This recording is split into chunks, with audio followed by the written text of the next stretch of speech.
Dear students, आज हम start करेंगे श्मिड रिएक्शन। जैसे इससे पहले हमने हॉफमैन रिएक्शन देखी थी, वहाँ पर नाइट्रीन जो है इंटरमीडिएट बना था। तो श्मिड रिएक्शन में भी जो इंटरमीडिएट बनेगा वो नाइट्रीन बनता है।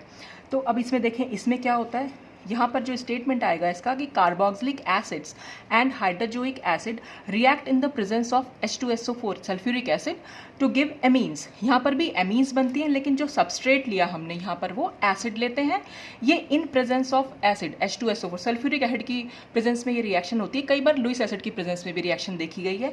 और ये लिया हमने हाइड्रोजोइक एसिड, तो इनकी रिएक्शन से जो मिलता है हमें एमीन मिलती है और उसमें CO2 और नाइट्रोजन गैस जो है वो रिलीज हो जाती हैं। तो इस रिएक्शन को हम बोल देते हैं श्मिड रिएक्शन। अच्छा, जो इसमें हम हाइड्रोजोइक एसिड लेते हैं, तो क्योंकि जो हम फ्री हाइड्रोजोइक एसिड अगर लें तो वो बहुत टॉक्सिक होता है।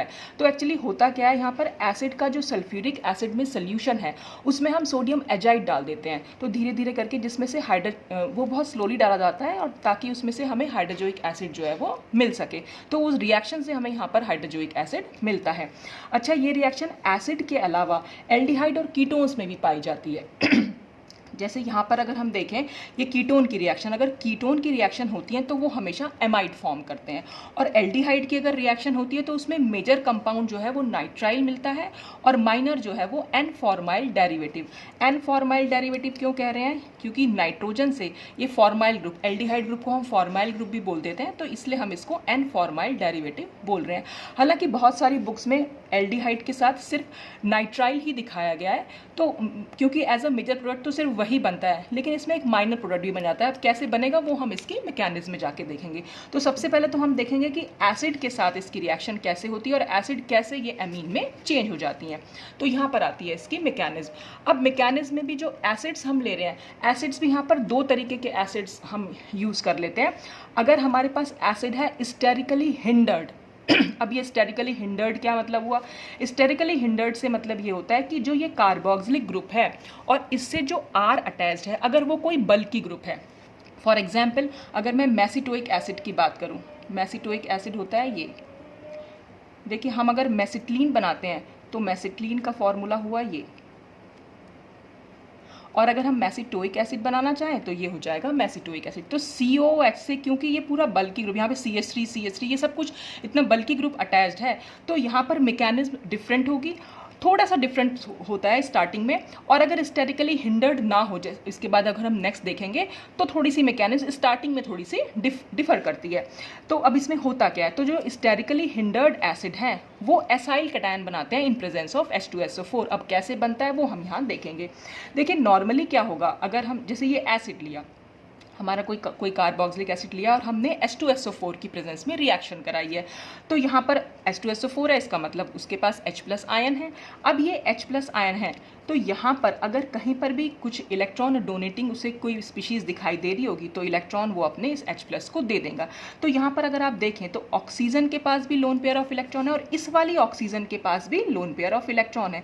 तो नॉर्मली अगर होता, ये स्टेरिकली हिंडर्ड ना हो, नॉर्मल अगर हम एसिड की बात करें तो क्या होता है कि ये वाले जो लोन पेयर हैं, क्योंकि ये जो है इस C डबल बॉन्ड O के साथ कॉन्जुगेशन में प्रेजेंट होते हैं, तो ये लोन पेयर नॉर्मली इसके साथ रिएक्ट नहीं करते हैं।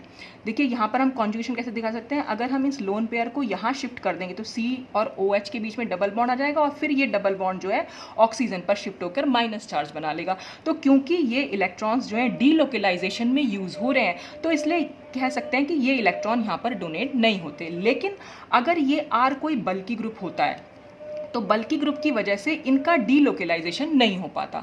तो अगर इनका डीलोकेलाइजेशन नहीं हो पाता तब इनका क्योंकि ये वाली ऑक्सीजन जो है हमारी वो sp3 ऑक्सीजन है और ये वाली ऑक्सीजन sp2 ऑक्सीजन है। ये बात मैंने आपको पहले भी समझाई थी। तो जो sp3 ऑक्सीजन है, क्योंकि उसकी डोनर एबिलिटी sp2 से ज़्यादा है, क्योंकि यहाँ पर s करेक्टर कम है, तो इसलिए ये ईजिली अपने इलेक्ट्रॉन यहाँ पर डोनेट कर पा रहा है। तो डोनेशन का फंडा ये होता है कि अगर इलेक्ट्रॉन्स कहीं डीलोकेलाइजेशन में यूज्ड हो रहे हैं तब तो वो नहीं जा पाएंगे, लेकिन अगर डीलोकेलाइजेशन में नहीं जा रहे हैं और अगर वो sp3 हैं तो वो ईजिली फिर वो H+ को दे सकता है। तो यहाँ पर क्योंकि R हमारा बल्की ग्रुप है, स्टेरिकली हिंडर्ड एसिड लिया है, तो यहाँ R क्योंकि बल्की ग्रुप है तो इसलिए ये इलेक्ट्रॉन्स जो हैं यहाँ डीलोकेलाइजेशन में नहीं जा पाते और ये आराम से H+ को दे दिए जाते हैं। तो यहाँ पर क्या होगा, अगर हम इसकी मैकेनिज्म देखें तो ये ऑक्सीजन जो है अपने lone pair of electron H+ को दे दिए। अब क्या हो जाएगा, यहाँ पर बन जाएगा H2O और ऑक्सीजन पर आ जाएगा पॉजिटिव चार्ज। अब वो क्योंकि ऑक्सीजन पर पॉजिटिव चार्ज है तो ये वाटर बन जाएगा यहाँ पर, तो वाटर इजीली जो है वो रिलीज हो जाएगा। तो यहाँ पर हम दिखा सकते हैं इसी स्टेप में, एक ही स्टेप में मैंने ये अटैक भी दिखा दिया और H2O को भी निकाल दिया। तो यहाँ पर हम H2O को निकालेंगे, जब यहाँ से ये H2O निकलेगा तो इस कार्बन पर पॉजिटिव चार्ज आ जाएगा और इस तरह से ये हमारा एसाइल कैटायन जो है फॉर्म होता है। अब ये एसाइल कैटायन वो हाइड्रोजोइक एसिड जो हमने लिया था उसके साथ रिएक्शन करता है। ये हाइड्रोजोइक एसिड मैंने यहाँ बनाया हुआ है। अब क्या होगा कि देखिए कार्बन पर है पॉजिटिव चार्ज, तो जिस नाइट्रोजन पर नेगेटिव चार्ज होगा वो अपने इलेक्ट्रॉन इस कार्बन को दे सकता है। आराम से इस कार्बन और नाइट्रोजन के बीच में बॉन्ड बन जाएगा। तो वही हमने यहाँ नेक्स्ट में दिखा दिया। तो ये इस नाइट्रोजन से एक H अटैच्ड है तो वो हमने H दिखा दिया, और इसी नाइट्रोजन से पूरी ये नाइट्रोजन अटैच है तो इस तरह से हमने दिखाया। तो यहाँ पर एसाइल एजाइड का फॉर्मेशन होता है। अब नेक्स्ट स्टेप में क्या होगा, क्योंकि यहाँ पर नाइट्रोजन गैस आराम से रिलीज हो सकती है। देखिए इस नाइट्रोजन पर पॉजिटिव चार्ज है, अगर ये बॉन्ड इस पर शिफ्ट कर दिया जाए तो इसका पॉजिटिव चार्ज खत्म हो जाएगा और यहाँ से नाइट्रोजन जो है वो आराम से रिलीज हो जाएगी। और अब ये पॉजिटिव चार्ज इस नाइट्रोजन पर आ जाएगा जो हमने यहाँ नेक्स्ट स्टेप में दिखा दिया। तो अब क्या होगा, फिर यहाँ पर ये H+ जो हमने स्टार्टिंग में H+ लिया था वो H+ जो है इस नाइट्रोजन यहाँ पर वापस मिल जाएगा रिएक्शन में, तो ये H+ की तरह निकलेगा। और जो नाइट्रोजन के जो ये बॉन्ड है, मतलब यहाँ पर ये इलेक्ट्रॉन की फॉर्म, ये हम कह सकते हैं अगर यहाँ से H+ निकला तो नाइट्रोजन पर नेगेटिव चार्ज आएगा। तो नाइट्रोजन पर एक तो पॉजिटिव चार्ज पहले से ही है, ऊपर से फिर नेगेटिव चार्ज आ गया, तो पॉजिटिव और नेगेटिव आपस में क्योंकि न्यूट्रलाइज हो जाएंगे तो हमारे पास जो ये इंटरमीडिएट बना इस तरह से वो नाइट्रीन बन जाएगा। देखिए यहाँ पर इसके पास 2 इलेक्ट्रॉन तो ऑलरेडी थे, पॉजिटिव चार्ज था क्योंकि 4 इलेक्ट्रॉन थे नाइट्रोजन के पास, 1 2 और ये 3 और ये 4। अब जब इस हाइड्रोजन ने मतलब हाइड्रोजन अपने इलेक्ट्रॉन देके गया H+ की फॉर्म में गया, तो ये वाला इलेक्ट्रॉन और ये वाला इलेक्ट्रॉन ये दोनों भी एक लोन पेयर बना सकते हैं। तो वही दोनों लोन पेयर हमने यहाँ पर दिखा दिए। तो इस तरह से नाइट्रीन बनेगा। अब नाइट्रीन जब बन जाता है तो उसके बाद तो जैसा मैंने हॉफमैन रीअरेंजमेंट में समझाया था बिल्कुल वही मैकेनिज्म यहाँ पर होगी कि नाइट्रीन जो है वो आइसोसाइनेट में चेंज हो जाता है, रीअरेंजमेंट होता है। अब इस रीअरेंजमेंट का रीज़न भी मैंने आपको पिछली बार बताया था, क्योंकि नाइट्रीन का जो नाइट्रोजन है इसका ऑक्टेट कंप्लीट नहीं है। यहाँ पर इसके पास खाली 6 इलेक्ट्रॉन्स हैं, ये 1 2 3 4 5 6 खाली 6 इलेक्ट्रॉन्स हैं। इसीलिए जो ये R है अपने इलेक्ट्रॉन इस नाइट्रोजन को देकर इस नाइट्रोजन की इलेक्ट्रॉन डेफिशिएंसी को कम कर देगा और यहाँ पर जो आइसोसाइनेट बनेगा, अब इस नाइट्रोजन के पास पूरे के पूरे इसका ऑक्टेट कंप्लीट हो जाएगा, यानी 8 इलेक्ट्रॉन इसके कंप्लीट हो जाएंगे। कैसे, ये 1 2 3 4 5 6 7 8, तो अब इसके पास पूरे के पूरे 8 इलेक्ट्रॉन्स हो चुके हैं। तो इसलिए ये रीअरेंजमेंट का जो था वो ड्राइविंग फोर्स था कि पहले हमारे पास 6 इलेक्ट्रॉन स्पीशीज थी, मतलब नाइट्रोजन पर 6 इलेक्ट्रॉन्स है और अब नाइट्रोजन पर पूरे 8 इलेक्ट्रॉन्स है। इसके बाद नेक्स्ट स्टेप में क्या होगा, नेक्स्ट स्टेप में जो यहाँ पर वाटर रिलीज हुआ था यही वाटर यहाँ पर दोबारा से इस पर अटैक करता है। अब वो कैसे अटैक करेगा कि अगर हम इसको यहाँ पर शिफ्ट करा दें, कार्बन और ऑक्सीजन में ऑक्सीजन ज़्यादा इलेक्ट्रोनेगेटिव है तो ये बॉन्ड यहाँ शिफ्ट करेगा तो कार्बन पर आएगा पॉजिटिव चार्ज, और कार्बन पर जब पॉजिटिव चार्ज आएगा तो ऑक्सीजन जो है यहाँ पर अपने लोन पेयर ऑफ इलेक्ट्रॉन इस कार्बन को दे सकता है। यहाँ पर न्यूक्लियोफिलिक एडिशन होगा वाटर का। तो अब ये हमने यहाँ पर इस तरह से दिखा दिया, और क्योंकि ऑक्सीजन ने अपने इलेक्ट्रॉन इसको दिए हैं तो ऑक्सीजन पर आ जाएगा पॉजिटिव चार्ज। तो जब ऑक्सीजन पर पॉजिटिव चार्ज आया तो अब क्या होगा, यहाँ से एक H+ निकल जाएगा। जब H+ निकलेगा तो ऑक्सीजन का पॉजिटिव चार्ज तो खत्म हो जाएगा, और हम इसको इस तरह से दिखा सकते हैं जैसे कि हमने हॉफमैन में दिखाया था। तो ये जब बॉन्ड यहाँ शिफ्ट करेगा तो ये तो C डबल बॉन्ड होगा, और यहाँ पर खाली OH क्योंकि एक H+ निकल चुका है, और इस नाइट्रोजन पर क्योंकि बॉन्ड शिफ्ट हुआ है तो नेगेटिव चार्ज आएगा, तो जो H+ निकला था वो इस नाइट्रोजन से जाकर अटैच हो जाएगा। वो हमने यहाँ इस तरह से दिखा दिया। तो ये तो C डबल बॉन्ड O हुआ और ये OH। अब क्या होगा, नेक्स्ट स्टेप में डीकार्बोक्सिलेशन होगा, CO2 यहाँ से रिलीज हो जाएगी। और CO2 कैसे रिलीज हो जाएगी, ये इस तरह से हम दिखा सकते हैं और इसको हम इस तरह दिखा सकते हैं। तो ये तो पूरा CO2 यहाँ से अलग हो जाएगी, H+ जो निकलेगा क्योंकि नाइट्रोजन पर अब नेगेटिव चार्ज आ गया तो ये H जो है इससे जाकर जुड़ जाएगा और हमारी एमीन जो है इसमें बन जाती है। तो एमीन कार्बन डाइऑक्साइड और नाइट्रोजन जो है इसमें रिलीज हो जाते हैं। जो H+ हमने लिया था वो उस स्टेप में हमें वापस मिल जाता है, जो H2O यहाँ निकला था वो वापस यहाँ पर अटैक कर देता है। तो कुल मिलाकर इस तरह से हम इसकी मैकेनिज्म को देख सकते हैं। तो ये थी स्टेरिकली हिंडर्ड एसिड अगर है तो। लेकिन अगर स्टेरिकली हिंडर्ड एसिड नहीं है, अगर स्टेरिकली हिंडर्ड एसिड नहीं है तो वो एसाइल कैटायन नहीं बनाते हैं। वहाँ पर क्या होगा, वहाँ पर जो अटैक होता है वो ये वाला जो ऑक्सीजन के इलेक्ट्रॉन है वही अटैक करेंगे। तो यहाँ पर ये अटैक कर देते हैं इसमें। तो जब ये अटैक करेंगे इस पर तो अब हम यहाँ आराम से इसके जो दिखा सकते हैं कि ये H+ जब इस पे अटैच्ड हुआ तो ये ऑक्सीजन के ऊपर आ जाएगा पॉजिटिव चार्ज। तो ऑक्सीजन के ऊपर पॉजिटिव चार्ज आया, और इसको हम किस तरह से दिखा सकते हैं, जब ऑक्सीजन पर पॉजिटिव चार्ज है तो ये बॉन्ड अगर यहाँ शिफ्ट होगा तो इसकी एक रेजोनेटिंग स्ट्रक्चर हम इस तरह से भी दिखा सकते हैं कि कार्बन पर आएगा पॉजिटिव चार्ज। ठीक है, अब यहाँ पर ये वाला ऑक्सीजन ने इसलिए अटैक नहीं किया इस पर, क्योंकि ये तो जो है कॉन्जुगेशन में लगे हुए हैं, क्योंकि यहाँ पर अगर हम डबल बॉन्ड इसको इन इलेक्ट्रॉन को यहाँ पर शिफ्ट कर देंगे तो ये इलेक्ट्रॉन यहाँ शिफ्ट हो जाएंगे। तो इस तरह से हम दिखा सकते हैं कि ये OH यहाँ पर अटैक नहीं कर पा रहा, इसलिए ये ऑक्सीजन ने अटैक किया। अच्छा, जब हमारे पास यहाँ कार्बन पर पॉजिटिव चार्ज बन गया है तो अब क्या होगा नेक्स्ट स्टेप में, फिर वही हाइड्रोक्लोरिक एसिड अटैक करेगा, तो जो नाइट्रोजन पर नेगेटिव चार्ज है वही इस पर अटैक कर पाएगा। तो इस तरह से हम यहाँ जोड़ देंगे। अब यहाँ पर क्या हुआ, कार्बन से क्योंकि 2 OH ग्रुप जुड़े हुए हैं, और ये आपने पहले भी कभी पढ़ा होगा कि कार्बन से जब भी 2 OH ग्रुप जुड़े हुए होते हैं वो एक अनस्टेबल कंपाउंड होता है, और वहाँ पर क्या होगा कि वाटर का निकलना ज़रूरी ही है।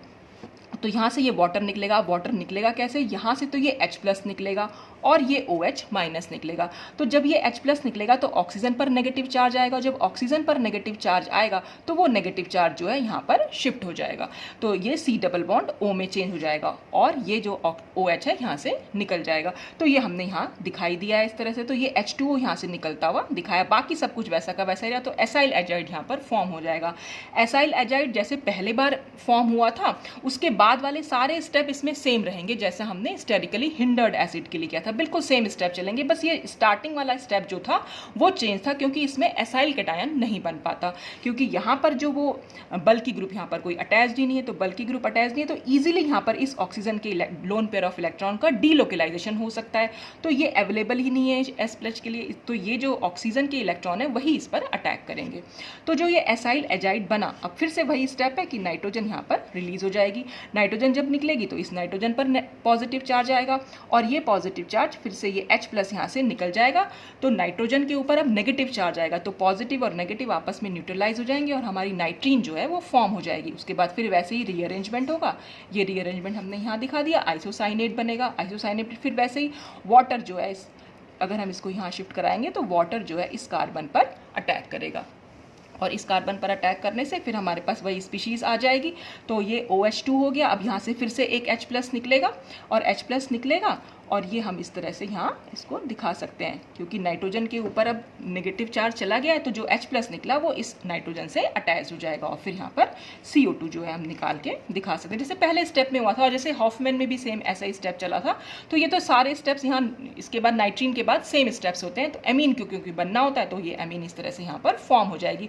तो एसिड्स में बस आपको यही ध्यान रखना है कि जो R है वो आपका बल्कि है या नहीं है। बल्कि है तो हालांकि फाइनल प्रोडक्ट तो हमारा एमीन ही बनेगा उसमें, बस अगर आपको मैकेनिज्म शो करनी है तो आपको डिफरेंट थोड़ा सा शुरू के स्टेप्स जो हैं वो थोड़े से डिफर करेंगे। अब हम आते हैं नेक्स्ट कीटोन्स। जो कीटोन्स ये रिएक्शन देते हैं, तो कीटोन ये रिएक्शन किस तरह से दिखाते हैं वो हम देखेंगे। सपोज यहाँ पर हमारा ये कीटोन है, कीटोन पर फिर वही क्योंकि एसिड की प्रेजेंस में रिएक्शन हो रही है तो यहाँ पर तो खाली एक ही ऑक्सीजन है, तो यही ऑक्सीजन अपने लोन पेयर ऑफ इलेक्ट्रॉन इसको दे देगा और ऑक्सीजन पर आएगा पॉजिटिव चार्ज। फिर हम इसकी रेजोनेटिंग फॉर्म दिखा सकते हैं। ये बॉन्ड अगर यहाँ शिफ्ट करेंगे तो कार्बन पर आ जाएगा पॉजिटिव चार्ज, फिर ये नेगेटिव चार्ज वाला नाइट्रोजन ये इस पर अटैक है, जैसे पहले हो रहा था बिल्कुल वैसे ही होगा। बहुत इजी रिएक्शन है, इससे ज़्यादा इजी रिएक्शन और कोई हो ही नहीं सकती, क्योंकि जो सामने दिख रहा है पॉजिटिव और नेगेटिव ही आपस में मिले जा रहे हैं और कुछ नहीं हो रहा है। यहाँ पर ये कंपाउंड बना।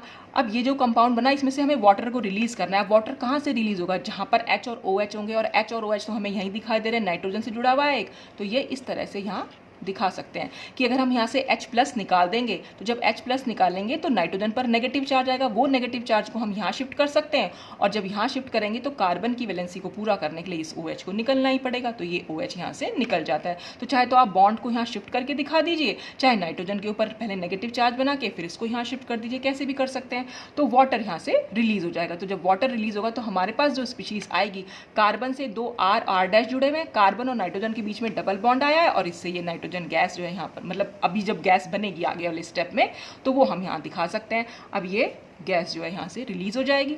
जब गैस रिलीज होगी तो जिस समय ये गैस रिलीज होगी नाइट्रोजन पर आएगा पॉजिटिव चार्ज, और इसमें तभी के तभी ये जो है माइग्रेट कर जाएगा इस नाइट्रोजन के ऊपर, क्योंकि नाइट्रोजन पर पॉजिटिव चार्ज है, ये अपने इलेक्ट्रॉन इसको दे के यहाँ पर चेंज हो सकता है। तो अब जब ये कार्बन और आर का यहाँ पर बॉन्ड टूटेगा, मतलब ये तो अब इलेक्ट्रॉन लेके निकला है तो कार्बन पर यहाँ पॉजिटिव चार्ज आ जाएगा और ये आर जो है इस नाइट्रोजन से अटैच हो जाएगा। तो आर एन, ये आर और एन, फिर डबल बॉन्ड सी और सी पर पॉजिटिव चार्ज और फिर हमने आर डैश दिखा दिया।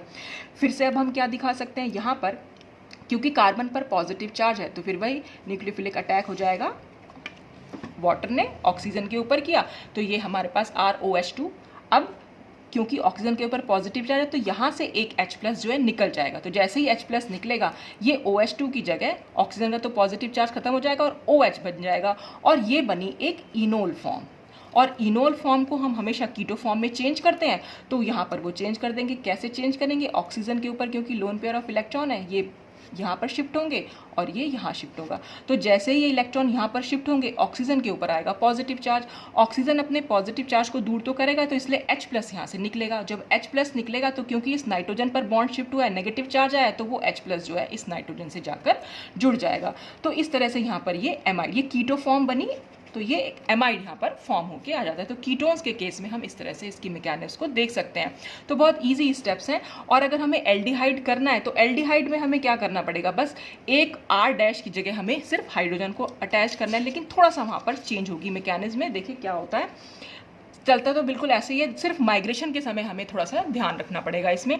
देखिए ये अब की बार एल्डिहाइड लिया है, एल्डिहाइड ने फिर वही H+ है, ऑक्सीजन के पास इलेक्ट्रॉन है, ये इसको यहाँ पर शिफ्ट किए और ये डायरेक्ट मैंने दिखा दिया है कि कार्बन पर हमारे पास पॉजिटिव, क्योंकि जैसे ही इस पर जाएगा तो ऑक्सीजन पर पॉजिटिव चार्ज आएगा, डबल बॉन्ड यहाँ शिफ्ट होगा, कार्बन पर पॉजिटिव चार्ज आएगा और इस पॉजिटिव चार्ज पर ये वाला जो नाइट्रोजन है वो अटैक कर देगा। और जब ये अटैक करेगा तो इस तरह से स्पीशीज होगी, फिर से वैसे ही वाटर निकलेगा जैसे कीटोन के साथ रिएक्शन थी। कीटोन और एल्डिहाइड में सिर्फ यही चेंज है कि वहाँ पर एक R होता है और यहाँ पर एक H होता है और बाकी चेंज आएगा आगे माइग्रेशन के समय।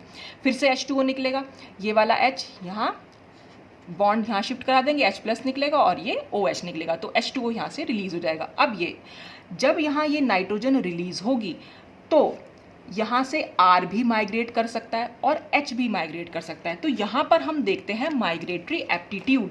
ये बात मैंने आपको पहले भी समझाई थी, माइग्रेटरी एप्टीट्यूड हमें देखना होता है और इसमें हाइड्रोजन का माइग्रेटरी एप्टीट्यूड ज़्यादा होता है pH से और pH का ज़्यादा होता है R से। ये मैंने आपको बताया भी था तरीका याद करने का कि हापुड़, आप इसको इस तरह से याद कर सकते हैं कि हाइड्रोजन का माइग्रेटरी एप्टीट्यूड ज़्यादा है, फिर pH का थोड़ा कम है और फिर R का बिल्कुल कम है। और अगर एल्काइल ग्रुप जुड़ा हुआ हो एक से ज़्यादा, अगर टर्शरी है तो टर्शरी का ज़्यादा होगा, सेकेंडरी है तो उसका थोड़ा कम होगा और प्राइमरी का सबसे कम होगा। ये डिपेंड करता है इलेक्ट्रॉन डोनेटिंग पावर पर, क्योंकि यहाँ जो नाइट्रोजन निकला है, नाइट्रोजन पर आया गैस जो निकली है, यहाँ नाइट्रोजन पर पॉजिटिव चार्ज आया है, तो हमें जो माइग्रेशन कराना होता है इस पॉजिटिव चार्ज को हम कम करते हैं, बस इसलिए हम माइग्रेशन कराते हैं।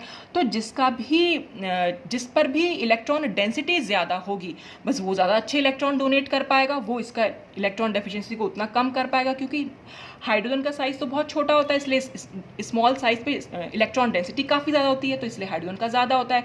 pH पे तो पूरा, क्योंकि हमारा पाई मॉलिकुलर ऑर्बिटल है, पाई इलेक्ट्रॉन डेंसिटी ज़्यादा है, इसलिए pH R से ज़्यादा हो जाएगा। और R में टर्शरी ज़्यादा होता है क्योंकि उससे 3 मिथाइल ग्रुप जुड़े हुए हैं, methyl group plus I effect के थ्रू अपना इलेक्ट्रॉन डोनेटिंग पावर को शो करते हैं। सेकेंडरी वाले में क्या होता है, 2 मिथाइल ग्रुप होते हैं और यहाँ पर खाली 1 होता है। तो इस तरह से ये माइग्रेटरी एप्टीट्यूड आपके बहुत काम आने वाली चीज़ है, इसको आप हमेशा याद रखिएगा, हापुड़ की तरह याद रख सकते हैं आप इसको। हाइड्रोजन का सबसे ज़्यादा, pH का उससे कम, R का सबसे कम, और R में भी अगर डिफरेंट ग्रुप्स हैं तो टर्शरी का सबसे ज़्यादा, फिर सेकेंडरी का, फिर प्राइमरी का। तो यहाँ पर R और H में से किसी को माइग्रेट होना, तो जिसका भी माइग्रेटरी एप्टीट्यूड ज़्यादा है वो हमेशा मेजर प्रोडक्ट बनाएगा। तो बहुत सारी बुक्स में खाली मेजर प्रोडक्ट ही बना के दिखा रखा है कि सिर्फ हाइड्रोजन का ही माइग्रेशन दिखाया है, इसलिए वहाँ पर कि ये नाइट्राइल्स जो बन रहे हैं वो हमने बस सिर्फ नाइट्राइल्स ही बना के दिखा रखे हैं, एन फॉर्माइल एमाइड नहीं दिखा रखा है। तो आप दिखा सकते हैं एज मेजर और माइनर, और खाली आप मेजर बनाकर भी छोड़ सकते हैं, तो वो आपके ऊपर डिपेंड करता है। तो नाइट्रोजन यहाँ से निकला, मैंने यहाँ पर दोनों के माइग्रेशन जो है माइग्रेटरी एप्टीट्यूड के थ्रू दिखा रखे हैं कि अगर हमने H को माइग्रेट कराया तो H को माइग्रेट कराया तो हम इस तरह से इसको दिखा सकते हैं। ये वाला यहाँ नाइट्रोजन पर, इसको सपोज हम A मान लेते हैं तो हमने यहाँ पर भी A रखा इसको, और अगर हम इसको शो कर रहे हैं इस नाइट्रोजन पर तो इसको हम B मान लेते हैं और ये हमारा B प्रोसेस हुआ। तो हम दोनों से दिखा रहे हैं। तो अगर H यहाँ पर माइग्रेट करेगा तो नाइट्रोजन से H जुड़ जाएगा, तो हमने ये नाइट्रोजन से H जोड़ दिया, और क्योंकि H निकलेगा यहाँ से इलेक्ट्रॉन के साथ तो कार्बन पर पॉजिटिव चार्ज है, तो वो हमने पॉजिटिव चार्ज दिखा दिया। अब यहाँ से ये H+ की तरह निकलेगा, तो जब ये H+ की तरह निकलेगा तो जाहिर सी बात है नाइट्रोजन को अपने इलेक्ट्रॉन देके निकलेगा, तो नाइट्रोजन पर आएगा नेगेटिव चार्ज, ये नेगेटिव और ये पॉजिटिव आपस में बॉन्ड बना लेंगे। तो इस तरह से ये मेजर प्रोडक्ट हमारा साइनाइड या नाइट्राइल हम इसको बोल सकते हैं, तो मेजर प्रोडक्ट की तरह ये फॉर्म होता है। अब अगर हम R को माइग्रेट करा रहे हैं तो जो R जो माइग्रेट होता है वो तो बिल्कुल जैसे हमने कीटोन के केस में देखा था, बिल्कुल उसी तरह से यहाँ बनेगा। तो ये R यहाँ माइग्रेट हुआ तो R के साथ एक N जुड़ा हुआ है, N फिर वही डबल बॉन्ड C और H, और यहाँ पर हम वाटर का एडिशन इसमें दिखा रहे हैं क्योंकि कार्बन है पॉजिटिव चार्ज, ऑक्सीजन के पास इलेक्ट्रॉन है, तो ये ऑक्सीजन अपने इलेक्ट्रॉन यहाँ पर इसको दे सकता है आराम से। और फिर वही H जो है इसमें से H+, क्योंकि जब ये इसको देगा अपने इलेक्ट्रॉन तो ऑक्सीजन पर पॉजिटिव चार्ज आएगा, और ऑक्सीजन के पास जो 2 H थे ये उसमें से एक H निकल जाएगा। तो ये मैंने एक ही स्टेप में दिखा दिया, इसका एडिशन भी और H+ का निकलना भी। तो खाली कार्बन से हम OH को यहाँ पर दिखा सकते हैं जुड़ा हुआ। तो ये हमारी फिर से इनोल फॉर्म बन जाएगी, हम इसको कीटो फॉर्म में चेंज कर लेंगे, तो ये N फॉर्माइल एमाइड हमारा बन के आता है। तो यहाँ पर कैसे हो जाएगा, ये इलेक्ट्रॉन यहाँ शिफ्ट करा देंगे और ये नाइट्रोजन पर चला जाएगा, और जैसे ये इलेक्ट्रॉन शिफ्ट होंगे ऑक्सीजन पर आएगा पॉजिटिव चार्ज, ये H+ यहाँ से निकल जाएगा ऑक्सीजन के पॉजिटिव चार्ज को खत्म करने के लिए, और ये H+ यहाँ नाइट्रोजन के ऊपर जो नेगेटिव चार्ज था उससे जाकर ऐड हो जाएगा। तो इस तरह से ये कीटो फॉर्म यहाँ पर हम दिखा सकते हैं। तो एल्डिहाइड और कीटोन्स आप देखा, और एसिड्स के बारे में हमने, एसिड्स में आपको 2 एसिड्स ध्यान रखने हैं, स्टेरिकली हिंडर्ड है या नहीं है, और एल्डिहाइड कीटोन्स में हमें माइग्रेटरी एप्टीट्यूड जरूर देखना होता है। तो अगर हम इसके शॉर्ट ट्रिक्स पर जाएं तो शॉर्ट ट्रिक में हम क्या देख सकते हैं कि भाई शॉर्ट ट्रिक हम कब अपनाते हैं, जब हमारे पास कंपटीशन में अगर हम जा रहे हैं, तो कंपटीशन में क्योंकि ये मैकेनिक्स करने का टाइम नहीं है, तो आपने क्या करना है, जब भी कभी आपको ये जो हमारे सबस्ट्रेट है एसिड दिखाई दे और उसकी रिएक्शन करा रखी हो हाइड्रोजोइक एसिड से in presence of sulphuric acid, इसका मतलब वो श्मिड रिएक्शन है। तो श्मिड रिएक्शन में जो भी एसिड ग्रुप होता है वो हमेशा NH2 में चेंज हो जाता है। 1 कार्बन लेस बनता है इसमें भी, यहाँ पर 2 कार्बन थे, यहाँ पर खाली 1 ही कार्बन रह गया। अगर हम सिर्फ इसकी बात करें तो है ना, इस वाले स्पीशीज की, तो एमीन बनती है यहाँ पर श्मिड रिएक्शन में। अगर हमने एसिड लिए हैं तो एसिड तो एमीन में चेंज होते हैं, ठीक है। और अगर हमने कोई कीटोन ले लिया है तो कीटोन हमेशा एमाइड बनाते हैं। और कीटोन एमाइड कैसे बनाएंगे, आपको करना क्या, कुछ नहीं करना है आपको यहाँ पर। तो क्योंकि अगर हमने डबल बॉन्ड O देख रहे हैं यानी कार्बोनिल ग्रुप देख रहे हैं, दोनों साइड हमारे सेम ग्रुप है, आपको सिर्फ NH ऐड कराना है, चाहे आप इधर करा दीजिए चाहे आप इधर करा दीजिए, क्योंकि दोनों साइड सेम ग्रुप है। तो आपने सिर्फ NH ऐड किया है इन दोनों, इस कार्बन के बीच में और इस कार्बन के बीच में। तो जो ये 6 मेंबर रिंग थी अब ये 7 मेंबर रिंग बन गई है।